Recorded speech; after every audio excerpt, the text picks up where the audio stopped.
রাত 10টা কি 11টা।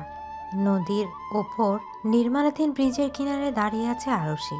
চুলগুলো এলোমেলোভাবেই উঠছে, মুখে বিষণ্ণতার ছাপ স্পষ্ট। এই মুহূর্তে তার কাছে জীবনটাকে বিষাক্তময় মনে হচ্ছে। ভালোবাসার মানুষটার অন্য কারোর সাথে বিয়ের ব্যাপারটা কিছুতেই মেনে নিতে পারছে না আরশি। মনে হচ্ছে বুকের ভেতর কেউ তীর ছুটছে, চোখের কোণ থেকে জল গড়াচ্ছে। এই জীবন রাখার কোনো ইচ্ছে নেই আরশির। নদীতে ঝাঁপ দেওয়ার জন্য উদ্যত হতে কেউ একজন তার কোমর শক্ত করে জড়িয়ে ধরে টেনে এনে ব্রিজের মাঝখানে দাঁড় করালো। Are you mad? এইভাবে এত রাতে সুইসাইড করছেন কেন? আরশি ক্রন্দনরত কণ্ঠে বলল, ছাড়ুন আমার হাত। আগে আমার প্রশ্নের উত্তর দিন। এইভাবে সুইসাইড করছেন কেন? আপনাকে বলতে আমি বাধ্য নই, ছাড়ুন। বলেই জামাটা মেরে ছেলেটার হাত থেকে নিজের হাত ছাড়িয়ে নিল আরশি। দুপা এগোতেই ছেলেটা ফের আরশির হাত চেপে ধরে বলল, এক্সকিউজ মি, কোথায় যাচ্ছেন? আবার নদীতে ঝাঁপ দিতে? জানে আপনার ফ্যামিলি? একটা দীর্ঘশ্বাস ছাড়ল ছেলেটা। আরশির হাত ধরে রেখেই বলল, চলুন, আপনার বাড়ির ঠিকানা বলুন, আপনাকে বাড়িতে পৌঁছে দিচ্ছে। আরশি খানিকটা চেঁচিয়ে উঠল। ছাড়ুন আমার হাত, আমি বাড়ি যাব না, চলে যান আপনি। ছেলেটা গম্ভীর স্বরে বলল, এত রাতে একটা মেয়েকে সুইসাইডের দিকে ঠেলে দিয়ে বাড়ি গিয়ে আমি শান্তি পাবো না। তাই কথা না বাড়িয়ে চলুন চুপচাপ। কোনো উপায়ন্ত না পেয়ে আরশি ছেলেটার সাথে যেতে লাগলো। এখনো অনবরত অশ্রু গড়াচ্ছে তার চোখ থেকে। ছেলেটা আরশির হাত ধরে হাঁটতে হাঁটতে বলল, এবার বলুন তো, সুইসাইড করতে চাচ্ছিলেন কেন? ভালোবাসি একজনকে, কিন্তু সে আমার ভালোবাসা কোনো দিন বোঝেনি। পরশুদিন তার বিয়ে, যেটা আমি কখনোই নিজের চোখে দেখতে পারবো না। সহ্য করতে পারছি না আর। পুরো পৃথিবী বিষাক্ত মনে হচ্ছে। বেঁচে থাকার ইচ্ছেটাই মরে গেছে। তাই বলে আপনার ফ্যামিলির কথা চিন্তা না করে এইভাবে মরে যাবেন? That's not right. একজনকে ভালোবাসেন বলে তাকে পাচ্ছেন না বলে মরে যেতে চাইছেন? একটাবারও ভাবছেন না আপনার পরিবারের কথা? তারা আপনাকে ছেড়ে কি করে থাকবে? আরুষি চুপচাপ চোখের পানি ফেলছে, কোনো কথা বলছে না। আপনি যাকে ভালোবেসেছেন সে হয়তো আপনার জন্য পারফেক্ট না। আপনার জন্য অবশ্যই আল্লাহ অন্য কাউকে পাঠিয়ে রেখেছেন। যাকে হারিয়েছেন সে হয়তো নিশ্চয়ই আপনার জন্য কল্যাণকর ছিল না। আল্লাহ নিশ্চয়ই আপনার জন্য বেস্ট কাউকে রেখেছেন। এর মাঝে ছেলেটার ফোনে কল এলো। ফোনের স্ক্রিনে তন্ময় নামটা ভাসছে। কল রিসিভ করতেই ওপাশ থেকে তন্ময় বলল, হ্যালো মাহমুদ, বাড়ি পৌঁছেছি ঠিক মতো? হ্যাঁ, বাড়িতে যাচ্ছি, বাড়িতে গিয়ে কথা হবে, bye. Okay bye. Mahmud call কেটে বলল, যেটা বলছিলাম, আল্লাহকে বিশ্বাস করেন তো? আরুষি ছোট্ট করে জবাব দিল, হুম। তাহলে এটা জানেন তো আত্মহত্যা মহাপাপ? আরুষি চুপ করে রইল। ভুলেও কখনো কারোর জন্য সুইসাইড করতে যাবেন না। বিশ্বাস রাখবেন পৃথিবীর কোথাও না কোথাও আপনার জন্য কেউ না কেউ আছে। হাঁটতে হাঁটতে ওরা আরুষির বাড়ির কাছাকাছি এসে পৌঁছালো। আরুষিকে বাড়ি অবধি নিয়ে এসে মাহমুদ বলল, কখনো আর এরকম সুইসাইড করার চিন্তা করবেন না। চলি তাহলে, কেমন? বলে সে নিজের বাড়ির গন্তব্যে হাঁটা দিল। মাহমুদের বাড়িতে ঢুকতে ঢুকতে রাত প্রায় 12টা। মাহমুদ আজ গ্রামে ফিরবে বলে ওর বোন সুমাইয়া দরজা খুলে অপেক্ষা করছিল। মাহমুদ এসে বাড়িতে ঢুকতেই ড্রয়িং রুম থেকে দৌড়ে এসে সুমাইয়া বলল, কি রে, তোর এতক্ষণ লাগলো বাড়িতে আসতে? আর বলিস না আপু, অনেক ঘটনা। কি হয়েছে আবার? ভেতরে চল বলছি। মাহমুদ নিজের রুমে গিয়ে ফ্রেশ হয়ে ডাইনিংয়ে আসলো। সুমাইয়া ওর জন্য রাতের খাবার বেড়ে দিল।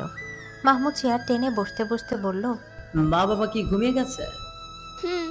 সুমাইয়া খাবার বেড়ে দিতে দিতে বলল, এবার বল তো কি হয়েছে? মাহমুদ আসার পর থেকে আরশির সাথে সমস্ত ঘটনা খুলে বলল। সুমাইয়া চিন্তিত হয়ে বলল, মেয়েটার নাম কি? সেটা জিজ্ঞাসা করা হয়নি। নামটা জিজ্ঞাসা করলি না? নাম শুনলে চিনতে পারতাম। আচ্ছা যাই হোক, ওই মেয়ের কথা বাদ দে। তুই খেয়েছিস? না, এখনো খাইনি। তাহলে বসে পড়, দুজনে মিলে একসাথেই খেয়ে নেই। দুদিন পর তো শ্বশুর বাড়ি চলেই যাবে, তারপর তো আর খাওয়া হবে না। মাহমুদ এভাবে বলাতে সুমাইয়া চোখের কোণে জল চলে আসে। মাহমুদ সুমাইয়ের দিকে তাকিয়ে বলল, কাছিস কেন? এখনই বিয়ের কথা মনে করে মন খারাপ করছিস? বস তো আমার সাথে। মাহমুদ সুমাইয়ার হাত ধরে টেনে টেবিলে বসালো। দুই ভাই বোন একসাথে খাওয়া দাওয়া করে নিল। অনেকদিন পর সবার রিকোয়েস্টে কিছু লিখলাম। আশা করি বরাবরের মতো সবার রেসপন্স পাবো।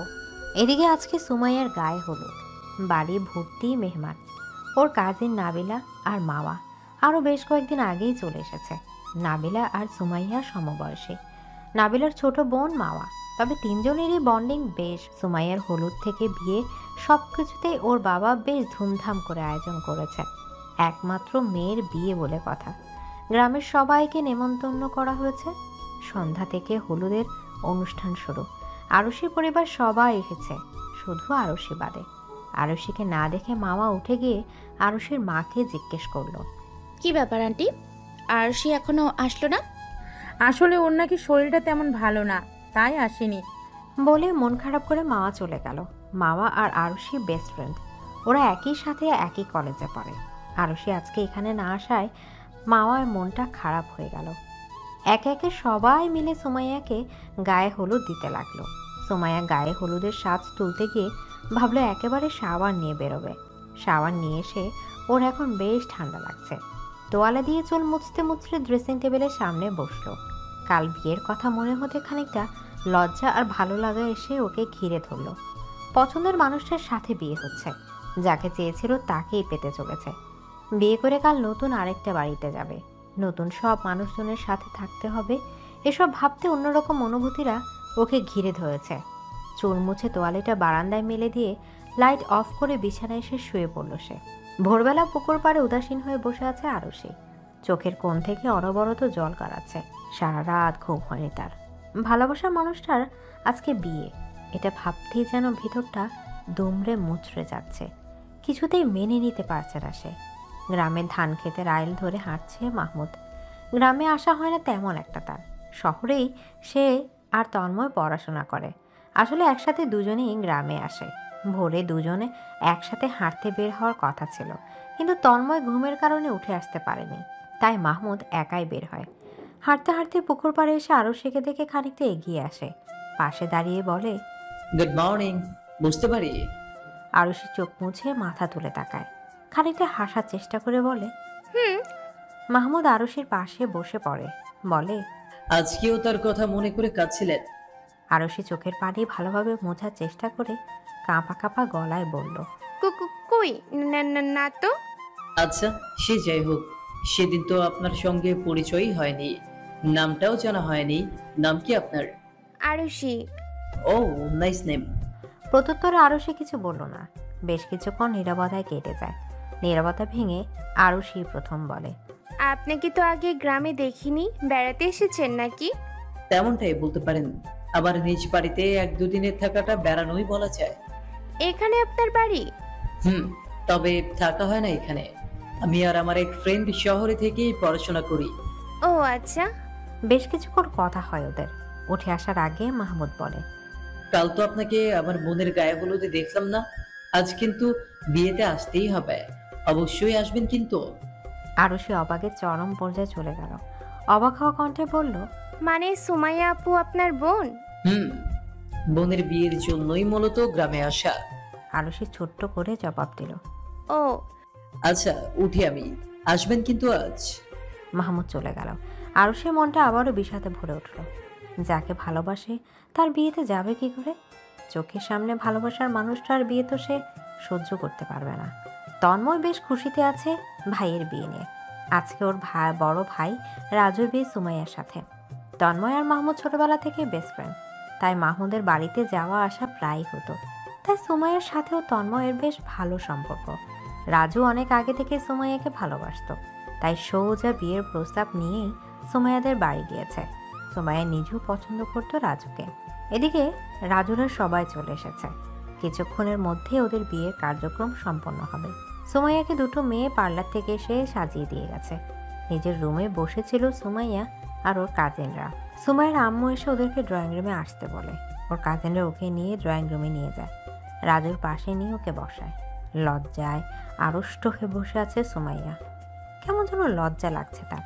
ইসলামিক ও আইনত নিয়ম মেনে সুমাইয়া আর রাজুর বিয়ে সম্পন্ন হলো। খাওয়া দাওয়ার পর এখন বিদায়ের পালা।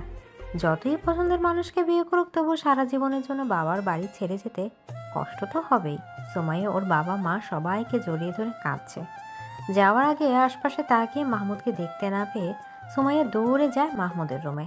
সেখানে গিয়ে ভাইকে জড়িয়ে ধরে কাঁদতে থাকে। ভাই বোন দুজনেই কাঁদছে, দুজনের চোখেই জল। অবশেষে মাহমুদ সুমাইয়াকে ছেড়ে দিয়ে চোখের পানি মুছে দিয়ে বলল, চল, এবার তো যেতেই হবে। তারপর সুমাইয়াকে নিয়ে গিয়ে রাজুর হাতে ওর হাত তুলে দেয়। রাজু আর সুমাইয়াদের গাড়ি যাওয়ার পর রুমে চলে আসে মাহমুদ। বাড়িটা যেন কেমন খালি খালি লাগছে। এদিকে পুলের সোজানো খাটে বসে আছে সুমাইয়া, ওর পাশে নাবিলা, মাওয়া আর রাজুর কাজিনরাও বসে আছে। নানান কথা বলে বারবার লজ্জায় ফেলছে সুমাইয়াকে। কিছুক্ষণ বাদে তন্ময় আর রাজু একসাথে রুমে আসলো। তন্ময় সবার উদ্দেশ্য বলল, বের হও এবার সবাই রুম থেকে। অনেক আড্ডা দিয়েছো, অনেক রাত হয়েছে। এবার ভাই আর ভাবিকে একা ছাড়ো। মাওয়া বলল। আর একটু থাকি না। তন্ময় ভ্রু কুঁচকে তাকালো। এই মেয়েটাকে আজ সারা দিন প্রচুর বক বক করতে দেখেছে সে, এক মুহূর্ত চুপচাপ থাকতে পারে না। মাওয়ার উদ্দেশ্যে বলল, এখানে থেকে করবে এটা কি? নিজের বোনের বিয়ের দিন বোন আর দুলাভাইয়ের রোমাঞ্চে ব্যাঘাত ঘটাতে চাইছো কেন? কারো থেকে ছেঁকা টাকা খেয়েছো নাকি যে এখন অন্যের রোমাঞ্চে সহ্য হয় না? শেষ কথাগুলো খানিকটা বাঁকা হেসে বলল তন্ময়। তন্ময়ের কথায় উপস্থিত সবাই হেসে ফেলল। মাওয়া খানিকটা রাগী গলায় বলল, কি বললেন আপনি? আমি ছ্যাঁকা খেয়ে এসেছি? তাই তো মনে হচ্ছে। বলে ঠোঁট চেপে হাসলো তন্ময়। মাওয়া রাগ করে রুম থেকে বেরিয়ে গেল। ওর পেছন পেছন একে একে সবাই রুম থেকে বেরিয়ে গেল। রাজু দরজাটা বন্ধ করে এসে দুজনে একসাথে নামাজ পড়ে নিল। রাজু জায়নামাজগুলো কাবার্ডে রেখে এসে সুমাইয়ার সামনাসামনি বসলো। সুমাইয়া খানিকটা ইতস্তত বোধ করলেও বাইরে সেটা প্রকাশ করলো না। রাজু সুমাইয়ার গলায় একটা গোল্ড চেইন পরিয়ে দিয়ে বলল, এটা তোমার জন্য পছন্দ হয়েছে তো? সুমাইয়া উপর নিচ হ্যাঁ বোধক মাথা নাড়ল। লজ্জায় কথা বলতে পারছে না সে, সব কেমন গলায় এসে আটকে যাচ্ছে। সুমাইয়ার এমন অবস্থা দেখে রাজু হেসে ফেলল, বলল, এত লজ্জার কি আছে? আমি জানি তুমি আমাকে বিয়ের আগে থেকেই পছন্দ করো, রাইট? সুমাইয়া আরো খানিকটা মাথা নিচু করে ফেলল। রাজু ফের বলল, কি ঠিক বললাম তো? সুমাইয়া এবারও চুপ। রাজু বলল, জানো, যেদিন তোমাকে প্রথম দেখেছিলাম সেদিনই মনে হয়েছিল আমি তোমার প্রেমে পড়ে গেছি। সেদিন থেকেই আমার মনের সবটুকু জুড়ে শুধু তুমি। তোমাকে খুব খুব ভালোবাসি। সুমাইয়া ধীর কণ্ঠে বলল। আমিও আপনাকে ভালোবাসি। উদাসীন মনে বারান্দায় বসে আছে আরুষি। মাওয়া কলেজে যাওয়ার জন্য রেডি হয়ে আরুষিদের বাড়িতে আসলো। আরুষিকে রুমে না পেয়ে বারান্দায় চলে এলো। ওর পাশে বসে বলল, কিরে কালো, তুইও গেলি না কেন বলতো? আরুষি মনে মনে ভাবছে, কিভাবে তোকে বলবো বল? আমি যে রাজুকে ভালোবাসি, ওর বিয়েতে যাব কিভাবে বল? নিজের চোখে কি করে ওর বিয়ে দেখতাম আমি? আরুষি আস্তে করে জবাব দিল, শরীর ভালো ছিল না। এখন তাড়াতাড়ি রেডি হয়ে না, কলেজে যাব। আমি যাব না, ভালো লাগছে না আমার, তুই যা। সামনে এক্সাম আরুষি, এখন না গেলে অনেক ইম্পর্টেন্ট ক্লাস মিস করবি তুই। তোর থেকে নোটস নিয়ে নিব। আরুষির মা রুমে ঢুকতে ঢুকতে বললেন, কোনো কথা না আরু, তাড়াতাড়ি রেডি হয়ে মামার সাথে কলেজে যা। আরুষি অসহায় ফেস করে বলল, মা, শরীর ভালো লাগছে না আমার। আর কোনো কথা শুনতে চাই না তোর, তাড়াতাড়ি রেডি হয়ে বের হ। আরুষি কোনো উপায় না পেয়ে মন খারাপ করে রেডি হতে চলে গেল। রেডি হয়ে এসে দুজনে একসাথে বেরিয়ে পড়ল। গ্রামের রাস্তা ধরে হেঁটে বাজারে এসে রিকশায় করে কলেজ যেতে হয় ওদের। দুজনে বাজারে এসে দাঁড়াতে দেখা হয় তন্ময় আর মাহমুদের সাথে। তন্ময়কে দেখে ভেঙচি কেটে অন্যদিকে মুখ ঘুরিয়ে দাঁড়ায় মাওয়া। মাহমুদ এগিয়ে এসে কথা বলে, আরে কেমন আছো তোমরা দুজন একসাথে? আরুষি হালকা হেসে বলল, এই তো ভালো, আপনি? ভালোই, কিন্তু তুমি আর মাওয়া? মাওয়া এবার মাহমুদকে বলল। আমি আর আরুষি বেস্ট ফ্রেন্ড, কলেজে যাচ্ছি। মাহমুদ মাওয়াকে বলল। ও আচ্ছা, চল তোদের দিয়ে আসি। মাওয়া বলল, লাগবে না ভাইয়া, তুমি চলে যাও, আমরা যেতে পারবো। মাওয়া আর আরুষি চলে যায়। সেদিকে অপলক দৃষ্টিতে তাকিয়ে থাকে মাহমুদ। তন্ময় ওর কাছে গিয়ে বলল, ওইদিকে কি দেখছি সেভাবে? আরশিকে, মেয়েটা ভীষণ সুইট। তন্ময় এবার ওর কাঁধে ধাক্কা দিয়ে বলে, ব্যাপার কি বলতো? I think I fall in her love. বাব্বা, তুইও প্রেমে পড়লি ভাই। বললে দে ওকে তোর মনের কথা। সময় হলেই বলবো। মেয়েটা এখন অনেক ডিপ্রেশনের মধ্যে আছে। মানে? সেসব তুই বুঝবি না। বলে মাহমুদ বাইকে উঠে বসতে বসতে বলল, চল। কোথায়? ওদের কলেজে। তন্ময় কিছু না বলে বাইকে উঠে বসলো। এদিকে আকাশে রোদের ছিটে ফোটাও নেই, মেঘলা আকাশ, উত্তরে ঠান্ডা হাওয়া বইছে। কলেজের ছেলেমেয়েরা মাঠে বসে আড্ডা দিচ্ছে। ক্লাস করে বেরিয়ে কলেজ মাঠে বসে আছে মামা আর আরশি। আরশির বেশ মন খারাপ, সে তো আসতেই চায়নি। মামা তাকে জোর করে নিয়ে এসেছে। আরশিকে এভাবে চুপচাপ বসে থাকতে দেখে মামা রীতিমতো বিরক্ত হয়ে যাচ্ছে। বিরক্ত নিয়েই বলে উঠল, এই হয়েছে কিটে তোর? হ্যাঁ, এবার চুপচাপ বসে আছিস কেন? কিছু না, ভালো লাগছে না। এই আগে তুই তো এমন ছিলি না, কয়দিন ধরে দেখছি একদম চুপচাপ হয়ে গেছিস। কি হয়েছে তোর? বললাম তো কিছু না, শরীর ভালো লাগছে না। মামার দৃষ্টি মাথের উপর প্রান্ত কলেজ গেট পড়তে আরশিকে বলল, ওই দেখ, ভাইয়া আর ওর বন্ধুটা না। মামার কথায় ও দৃষ্টি অনুসরণ করে তাকায় আরশি। মাহমুদ আর তন্ময় ওদের দিকেই তাকিয়ে আছে। মামা বলল, চল চলে যাই। কেন? নিজেই তো এসেছিলি আমাকে নিয়ে, এখন চলে যেতে চাইছিস কেন আবার? এত কথা বলতে ভালো লাগে না, চল তো। বলে টেনে দাঁড় করালো আরশিকে। হাত ধরে টানতে টানতে একদম কলেজ গেটের কাছাকাছি এসে পড়ল। তন্ময়দেরকে ক্রস করে কলেজ গেট দিয়ে বেরোতে যাবে এমন সময় তন্ময় বলল, আমাদের দেখে এভাবে পালাচ্ছ কেন নাকি? মামা হেঁটে যেতে গিয়েও থেমে গেল। পিছু ঘুরে এসে তন্ময়ের সামনে দাঁড়িয়ে বলল, আপনাদের দেখে পালাতে যাব কেন? সেটাই তো দেখলাম, আমাদের দেখেই তড়িঘড়ি করে কলেজ থেকে বেরিয়ে যাচ্ছিলে। জি না, আমরা এখন এমনিতেই বের হতাম। মাহমুদ বলল, দুপুর তো হয়ে গেছে, বাইরে থেকে একেবারে লাঞ্চ সেরে তারপর বাড়িতে যাবে? আরশি মামার দিকে নিজের হাত ছাড়াতে ছাড়াতে বলল, আচ্ছা তুই তাহলে যা, আমি বাড়িতে গেলাম। বলে কয়েক কদম এগোতে মাহমুদ দৌড়ে আরশির সামনে পথ আটকে দাঁড়িয়ে বলল, আরে আরে কোথায় যাচ্ছেন? বাড়িতে। বললাম না সবাই মিলে লাঞ্চে যাব। আপনারা যান, আমার ভালো লাগছে না। এই জন্যই তো বলছি চলুন, গেলে আপনার ভালো লাগবে। তন্ময় এগিয়ে এসে বলল। চলেন ভা। বলতে নিতে মাহমুদ ওর দিকে রাগী দৃষ্টিতে তাকায়। তন্ময় যে ভাবি বলতে চাইছিল সেটা বুঝতে পারে মাহমুদ। মাহমুদকে এভাবে তাকাতে দেখে তন্ময় চুপ হয়ে যায়। আমতা আমতা করে বলল, না মানে চলুন, গেলে ভালো লাগবে, মনটাও ফ্রেশ হবে। মামাও এসে জোর করলো। তাই ওদের সবার কথা আরশি আর ফেলতে পারলো না। ওরা সবাই মিলে একটা হোটেলে গিয়ে বসলো। সবাই একসাথে লাঞ্চ করে কিছুক্ষণ ঘোরাঘুরি করে বাড়ি ফিরল। কয়েকদিন কেটে যায়। আজকে বিকেলে মাহমুদ আর তন্ময় গ্রাম থেকে চলে যাবে। এমনিতেই ওরা অনেকগুলো ক্লাস গ্যাপ দিয়েছে, আর ক্লাস মিস দিবে না বলেই তাড়াতাড়ি চলে যাচ্ছে সে। অন্যবার এলে আরও কম থাকা হতো, কিন্তু এবার এসে যে এভাবে হঠাৎ করে আর সে প্রেমে পড়ে যাবে সেটা মাহমুদ ভাবতেও পারেনি। আরুষির সাথে সময় কাটানোর জন্য কথা বলার জন্যই এবার আরও কিছুদিন বেশি থেকেছে সে। আরুষির সাথে বেশ ভালো একটা বন্ডিং তৈরি হয়েছে। আপনি থেকে তুমি বলা শুরু করেছে। অবশ্য আরুষি আপনি করেই বলে। তন্ময় আর মাওয়ার মতো বেশ ভালো একটা ফ্রেন্ডশিপ বন্ডিং তৈরি হয়েছে।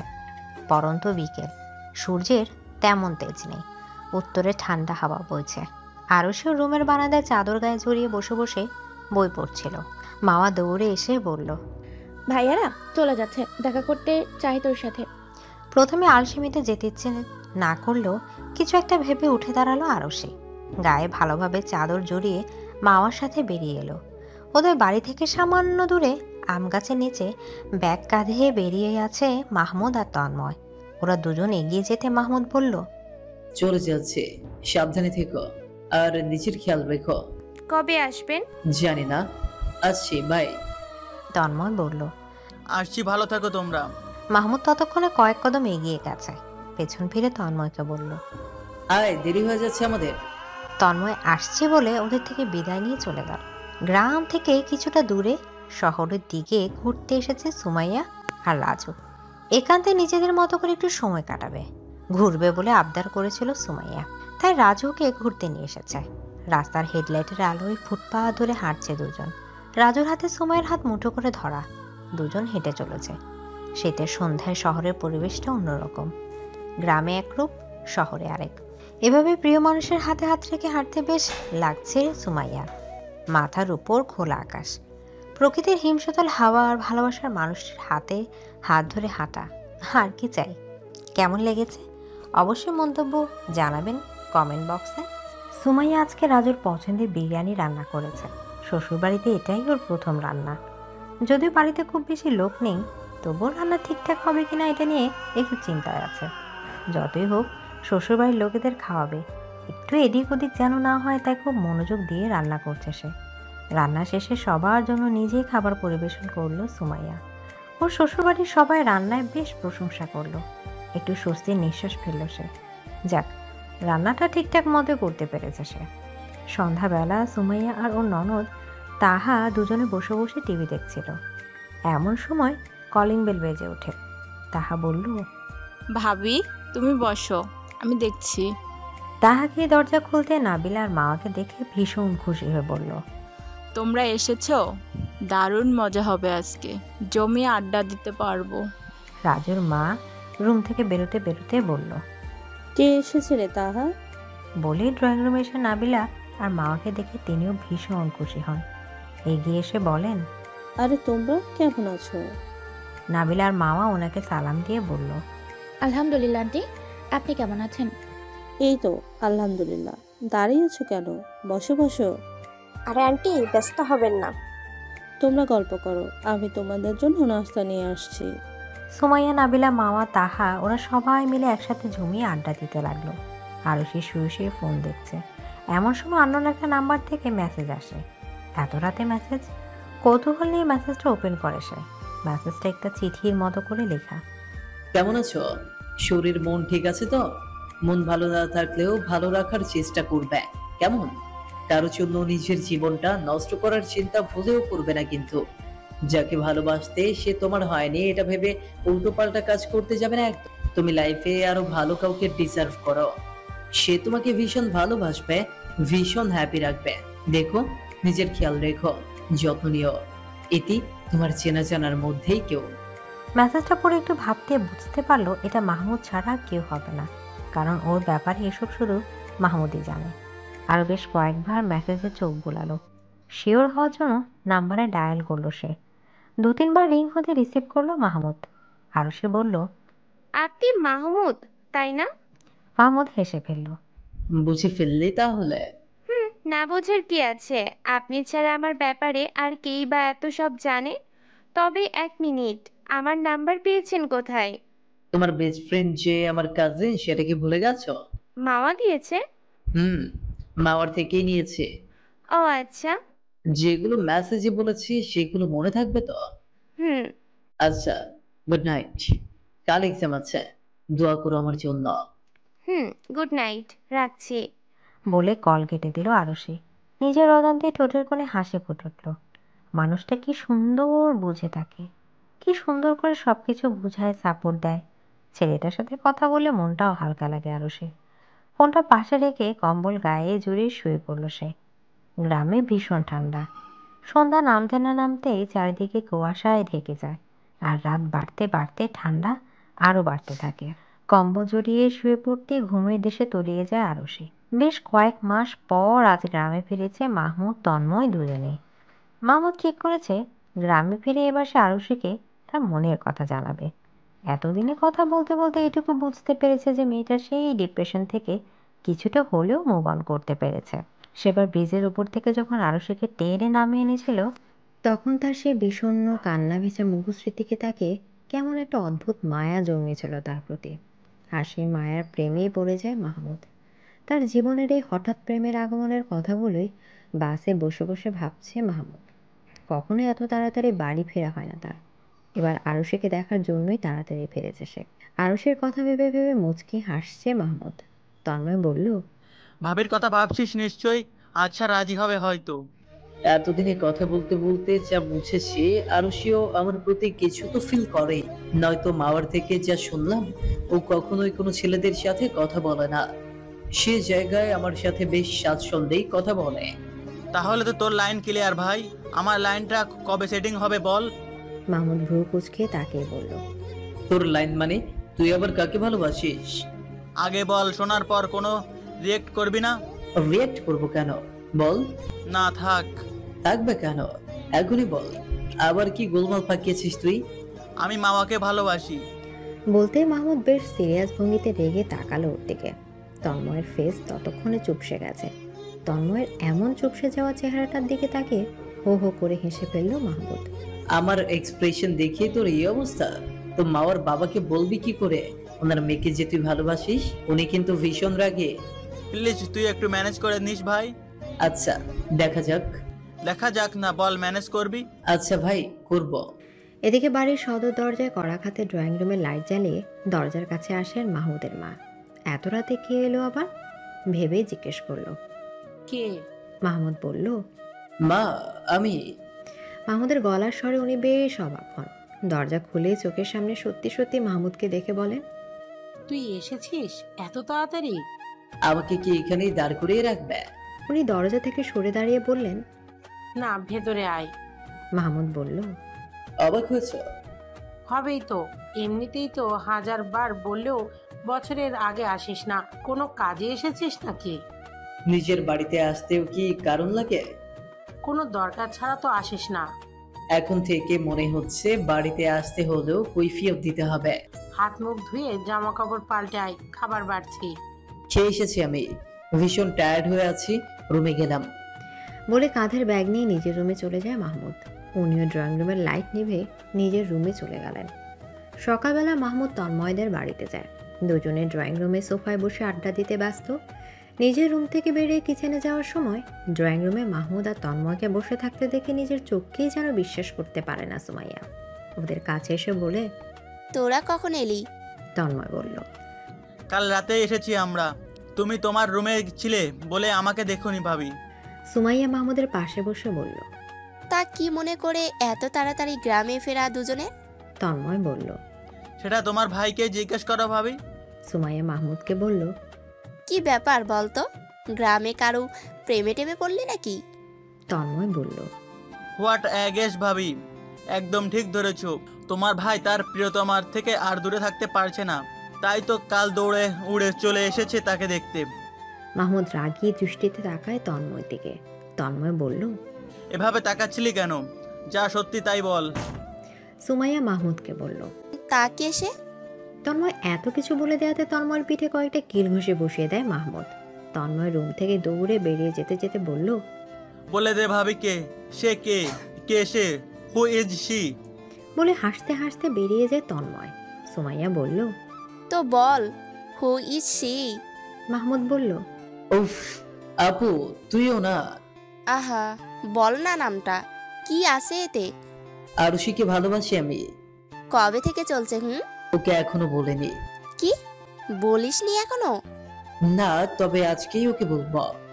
আচ্ছা, ডাইনিং এ আয়, ব্রেকফাস্ট করে নিবি।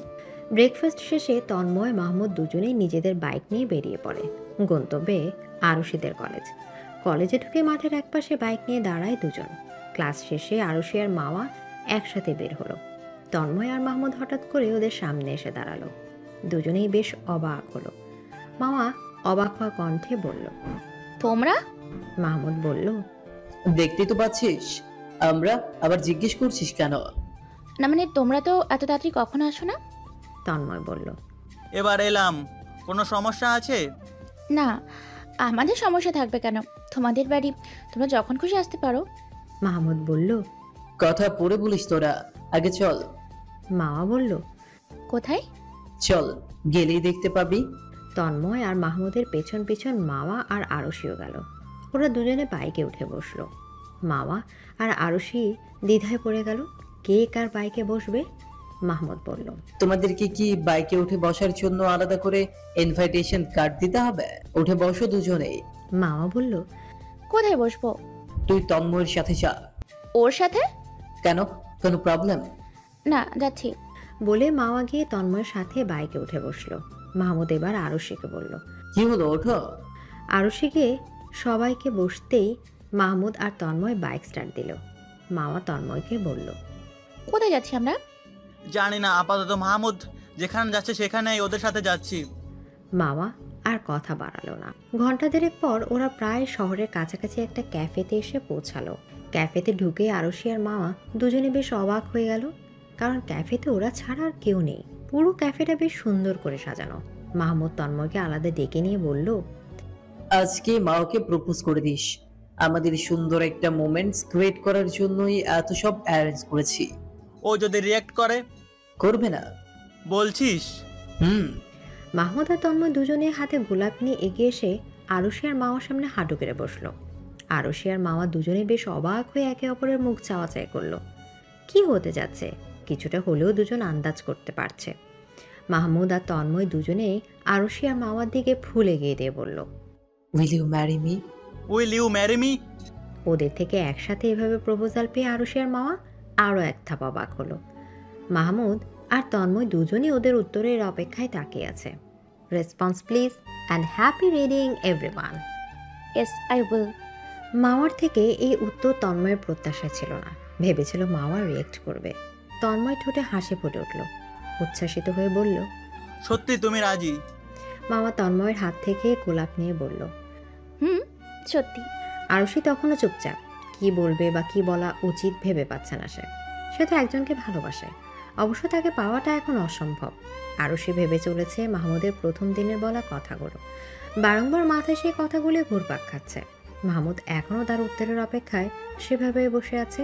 মামা আরশির পাশে এসে দাঁড়িয়ে বলল, আর কতক্ষণ ভাইয়াকে ভেবে বসিয়ে রাখবি? আমার কিছু ভালো লাগছে না, চল এখান থেকে। বলে মামার হাত ধরে টেনে ক্যাফের বাইরে চলে এলো। একটা রিক্সা ডেকে তাতে উঠে পড়ল। মাহমুদ আর তন্ময় দৌড়ে আসতে আসতে ওরা দুজন চলে গেল।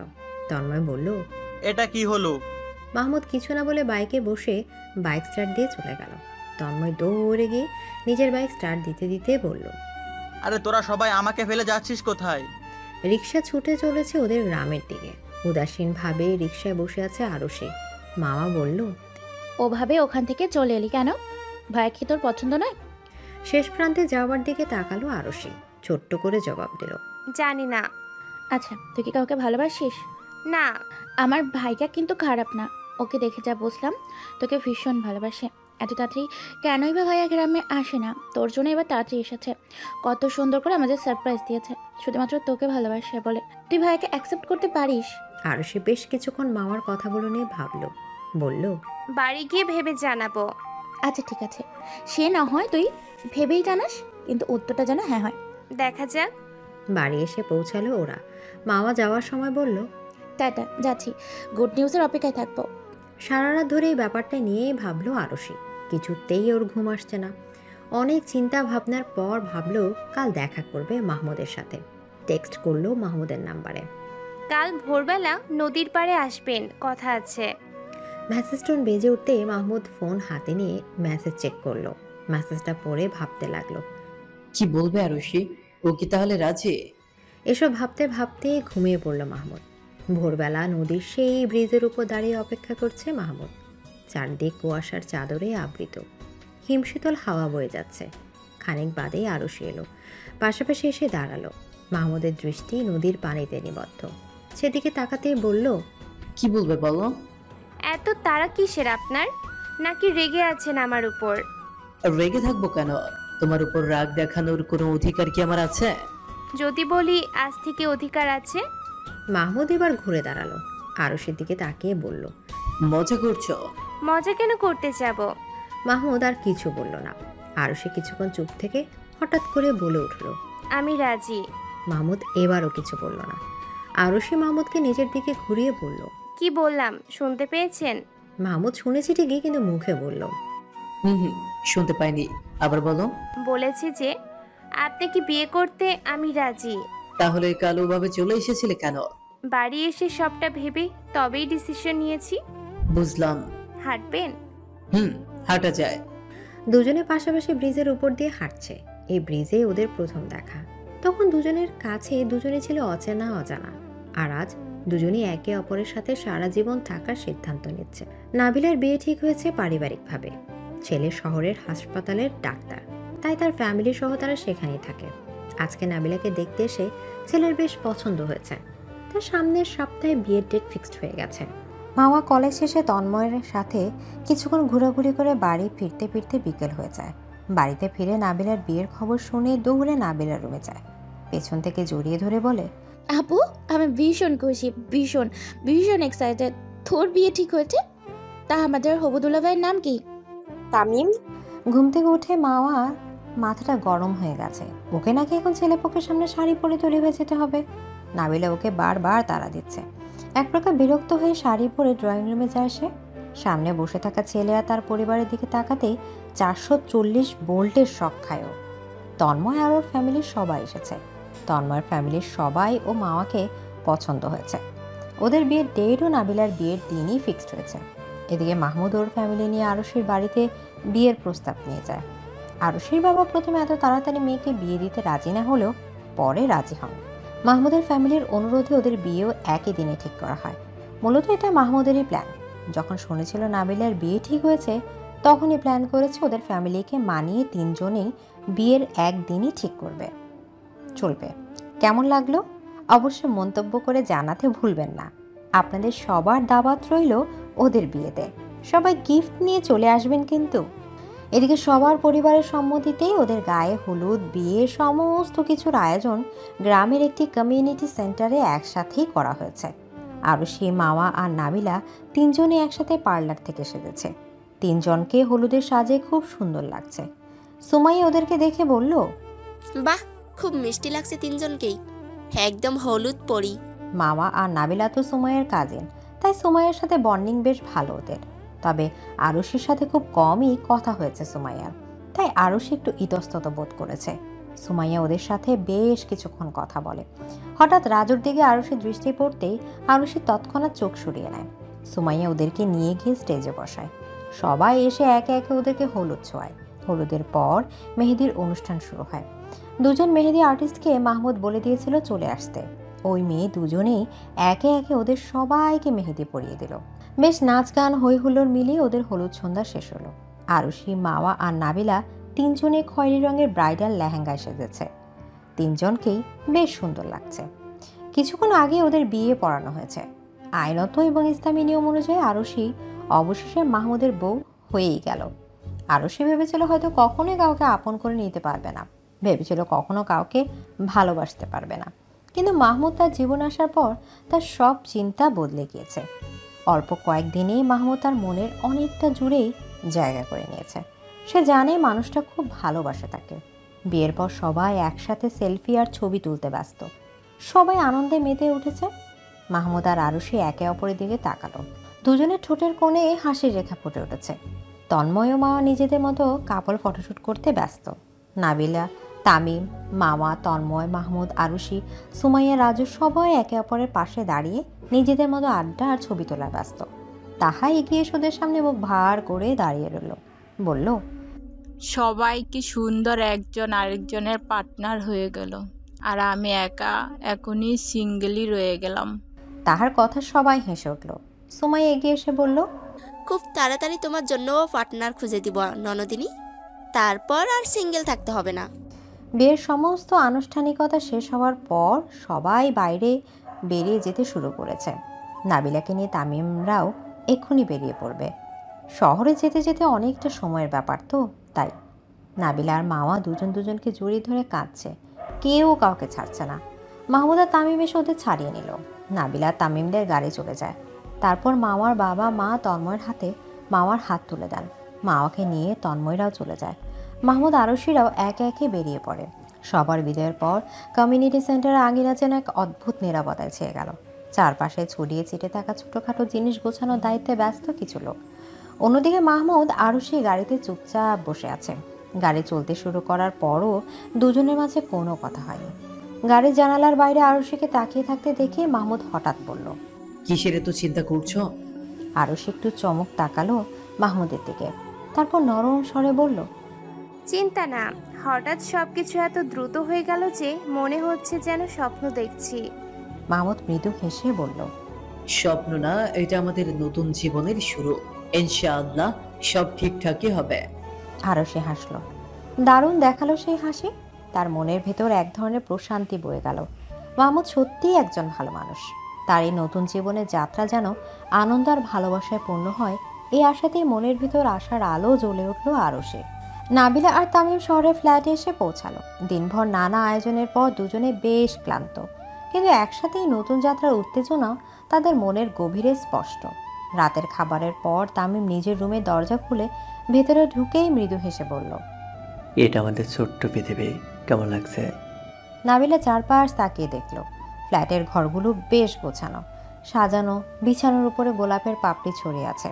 জানালার পর্দায় মৃদু বাতাসের স্পর্শ, ঘরে হালকা ল্যাভেন্ডারের সুগন্ধি। নাবিলা মুগ্ধ হয়ে বলল, খুব সুন্দর। তামিম ধীরে ধীরে তার কাছে এসে হাত ধরে বলল, ক্লান্ত তো, কিছুক্ষণ বিশ্রাম নাও। নাবিলা বলল, আমি ঠিক আছি। তামিম একটু সামনে ঝুঁকে তার চোখের দিকে তাকিয়ে বলল, ঠিক আছে, আজকে রাত শুধু আমাদের, চলো গল্প করি। তারা দুজন বিছানায় বসে কথা বলতে লাগলো, নিজেদের ছোট ছোট স্মৃতি, হাসির গল্প আর ভবিষ্যৎ নিয়ে নানা কথা। তামিম নাবিলার দিকে তাকিয়ে বলল, জানো, আমি তোমাকে প্রথম দেখা দিন থেকে ভেবেছি তুমি ঠিক আমার জন্যই তৈরি। নাবিলা অবাক চোখে তাকিয়ে বলল, আপনি আমাকে আগে থেকেই চিনতেন? কি করেন? ইটস সিক্রেট, বলা যাবে না। গল্প করতে করতে রাত গভীর হলো। তামিম মৃদু আলো নিভিয়ে বলল, এবার ঘুমাও, অনেক রাত হয়ে গেছে।